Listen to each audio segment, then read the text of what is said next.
Olá, tudo bem? Eu sou o professor Lécio Luiz e dessa vez nós vamos falar sobre o surgimento das escolas literárias do Brasil. Nas aulas passadas nós falamos sobre as escolas milenares, falamos sobre o trovadorismo, uma literatura cantada, a gente falou sobre o humanismo, onde a arte começa a valorizar o homem, e a gente falou sobre o Renascimento, né? Que é aí o retorno às artes da Grécia e de Roma. A gente chega agora, nesse mesmo período, no Brasil, com a armada de Pedro Álvares Cabral, enviada por Dom Manuel para conhecer as terras, que eles já tinham conhecimento. Por isso que a história da Carta de Descobrimento é questionada até hoje. Então vamos lá. Aqui a gente fez uma ilustração bacaninha para se distrair um pouquinho, para achar engraçado, né? Os primeiros contatos aí dos portugueses com os nativos da terra, né? É ali uma ironia, né? O Pedro Álvares Cabral trazendo o espelho e os índios aí com a pepita de ouro para os portugueses. Beleza. Qual foi o motivo dessa carta, então, de Pedro Vaz de Caminhas? Ou seja, qual é o motivo dele ter vindo nessa armada? De escrever essa carta, logicamente. Dom Manuel envia ele e pede que ele relate tudo o que acontece. Então tem os seus registros das viagens, as crônicas, né? Ou seja, tudo o que se passava durante a viagem e também a chegada ao Brasil. E ele fala aí, então, que a feição dos índios era parda, de maneiras avermelhadas, de bons rostos, narizes bem feitos, que os índios andavam nus, e já ali está a presença do índio, que no futuro seria levado para a Europa, para que os europeus conhecessem o nativo da terra. Uma curiosidade agora, uma observação. Qual era o tipo de literatura produzida naquela época? Literatura de informação e a literatura de catequese. A literatura de informação, ela era feita por Pero Vaz de Caminhas, ou seja, ele escrevia o seu dia, né, as crônicas, a carta, né, em si para o Dom Manuel. E a catequese eram as informações da igreja, ou seja, a literatura feita pelos padres para catequizar os índios e informar a igreja também como ia o avanço da catequização, né? Agora um relato de Pero Vaz de Caminha, falando sobre a primeira missa que foi rezada aqui no Brasil, foi na Bahia, rezada por Henrique de Coimbra, 26 de abril de 1500, né? Ali a cidade de Santa Cruz Caprália, no litoral sul da Bahia. E aqui o registro de que Caminha e Cabral estavam ali, logicamente que foi Caminha que registrou esse acontecimento. Essa imagem que nós temos foi pintada por Vitor Meirelles, muitos anos depois. Mas só foi possível fazer essa imagem por causa dessa literatura, ou seja, dessa carta escrita por Pero Vaz de Caminha.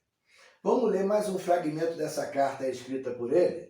Enquanto tivemos a missa e a pregação, seria na praia outra tanta gente, pouco mais ou menos como a de ontem, com seus arcos e setas, a qual andavam folgando, e olhando-nos sentaram-se, e depois de acabada a missa, assentados nós à pregação, levantaram-se muitos deles, tangeram corno ou buzina, e começaram a saltar e a dançar um pedaço. Ou seja, os índios estavam felizes com a presença dos portugueses, estavam relaxados, estavam comemorando, e Pero Vaz de Caminhas então vai e registra esse momento também, muito importante na história.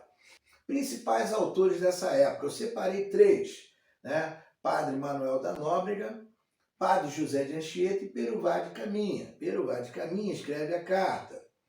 Padre Manuel da Nóbrega escreveu várias cartas, e uma dessas cartas me chama muita atenção. É o tratado contra a antropofagia e contra os cristãos seculares e eclesiásticos que fomentam e a consentem. Ou seja, ele escreve aí contra o consentimento de uma prática indígena naquela época. Eles praticavam a antropofagia, E o que é antropofagia, professor? A antropofagia seria comer carne humana. Mas isso não é canibalismo? Não, canibalismo é quando você come para se alimentar. Eles comiam, mas acreditando que a qualidade daquelas pessoas a qual eles se alimentavam seria trazida para eles. No caso, era místico, era religioso, era um ritual que eles praticavam. Por exemplo, eles iam lutar contra uma outra tribo e ali eles conseguem vencer o chefe da tribo, e o chefe era o grande guerreiro. Então eles comiam a carne daquele grande guerreiro, acreditando que eles teriam aquelas qualidades para eles também. Então, Padre Manuel da Nóbrega era o chefe dos padres aí, dos jesuítas nessa época, e ele pede ajuda, porque ele já tinham poucos padres na época, eles precisavam de mais padres para catequizar, que aqui haviam milhares de índios, né? Então, nesse pedido, surge aí, entre esses que vieram para ajudar, vem um padre muito especial, que é chamado de Padre José de Anchieta. Ele foi historiador, gramático, poeta, teatrólogo, antropólogo, ou seja, ele tinha muitas qualidades. E ele tinha amor pelo que ele fazia. Professor Lécio, como é que você sabe que ele tinha amor pelo que ele fazia? Pelas coisas que foram relatadas. No ano de 1553, ele chega ao Brasil com a missão de catequizar os índios e, sendo o defensor desse povo contra os abusos dos colonizadores portugueses, ele aprendeu a língua tupi, ou seja, ele vive ali entre os tupinambás, aprende ali o idioma deles, o tupi, e registra todos esses acontecimentos, rituais, festas religiosas, expressões, suas falas, suas palavras, registra, faz uma gramática e deixa disponível para a igreja, ou seja, para os padres missionários que viriam após ele.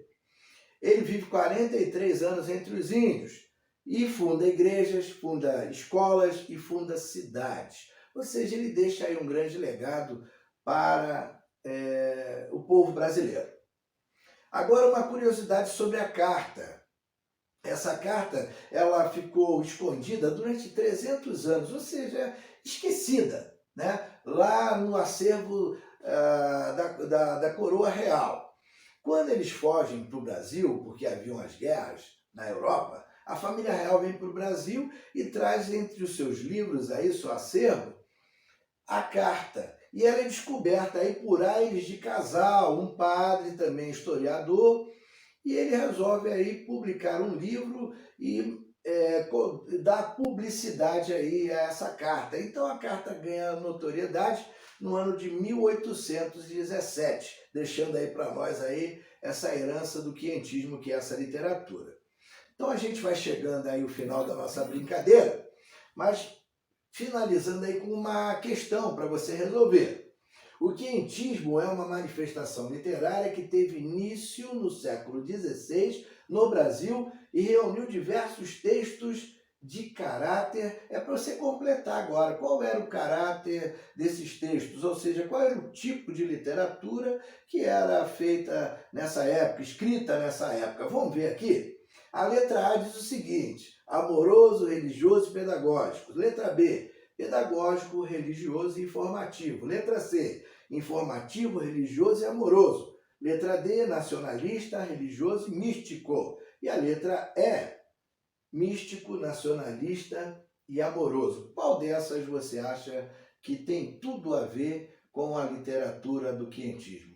Se você falou a questão B, você acertou. Literatura pedagógica, religiosa e informativa. Pedagógica porque fundavam escolas. Religioso porque catequizavam. Informativo porque informavam o rei de tudo que acontecia aqui. E nós já vamos ficando por aqui, agradecendo a atenção e bons estudos para você que ficou aí até o final com a gente. Um abraço, tudo de bom para vocês.